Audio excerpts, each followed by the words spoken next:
అస్మద్గురుభ్యో నమః. కలియుగంలో ఉండగానే మనము సత్యయుగంలోకి జీవించవచ్చు, సత్యయుగంలో జీవించినట్లుగా బ్రతకవచ్చు అనడానికి ఉదాహరణగా చెడు అలవాట్లను వదిలివేయాలి అని కబీర్ దాస్ గారు చెప్తున్నారు.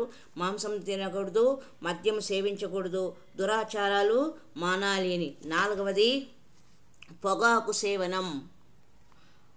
పరమేశ్వర కబీర్ గారు చెప్తున్నారు, పొగాకు సేవనం ఎంత పాపకరమైనదంటే సురాపాన్ మద్య మాంసాహారి గమన్ కరై బోగై పరనారి సతర జన్మ కటత్ హై శిష్ సాక్షి సాహిబ్ హై జగదీష్ పరద్వారా శ్రీకా కోలై సతర జన్మ అందా హోవై డోలై సో నారీ జారీ కరై సురాపాన్ సౌబార్ ఏక్ చిలం హుక్కా బర్తే డుబై కాళీధార్.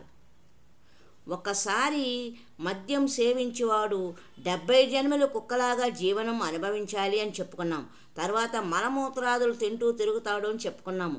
పరాయి ఆడదానితో కొలుకువాడు 70 జన్మలు గుడ్డివాడుగా జీవించుతాడు అని చెప్పుకున్నాము. మాంసం తినేవాడు కూడా మహా కష్టంలో భాగస్థుడవుతాడు అని చెప్పుకున్నాం. అన్ని పాపాలు 100 సార్లు చేయడం వల్ల ఏ పాపం అయితే కలుగుతుందో అది ఒక్కసారి హుక్కా తాగడం వారికి, అనగా పొగాకు సేవించే వారికి సహాయం చేయవారికి కలుగుతుంది. ఎవరైనా పొగాకు తాగుతారనుకోండి, వారికి ఎవరైనా కొని ఇచ్చారనుకోండి, వారికి ఆ పాపాలు, ఈ 4 పాపాలు 3 పాపాలు చేసిన వారికి ఏమైతే పాపాలు వస్తాయో ఆ పాపాలు ఈ ఒక్క పాపానితో సమానమైపోతుంది.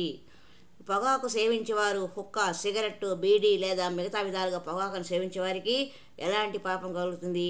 ఘోరమైన పాపంలో భాగస్థుడవుతాడు. పొగాకు సేవించే వ్యక్తి ఎప్పుడైతే హుక్కా, బీడీ లేదా సిగరెట్ తాగి పొగని బయటకు విడుస్తాడు, ఆ పొగ అతడి చిన్న పిల్లల శరీరాల్లో ప్రవేశించి హాని చేస్తుంది. ఆ పిల్లలు త్వరగా చెడును గ్రహిస్తారు మరియు వారి ఆరోగ్యం కూడా దెబ్బతింటుంది. మా నాన్న తాగాడు, నేను తాగుతాను అని ఒక ఆలోచన వచ్చేస్తుంది.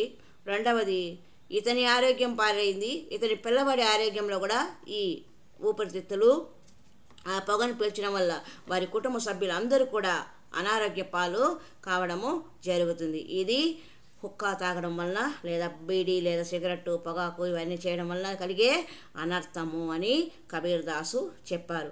ఇవన్నీ ఈ 4 దురలవాట్లు ఏమిటి? మాంసం తినకూడదు, మద్యం సేవించకూడదు, దురాచారం అంటే పరస్త్రీలతో సంభోగించకూడదు, పొగాకు సేవనం చేయకూడదు. ఈ 4 చేయకుండా ఎవరైతే ఉంటారో తమ జీవిత కాలంలో ఎంతో కొంత తెలుసుకొని వారు కలియుగంలో ఉన్నప్పటికీ సత్యయుగంలో జీవించిన వారుగా అవుతారని కబీర్ దాసు గారు చెప్పిన అమృత వాక్కులు. హరి ఓం తత్సత్.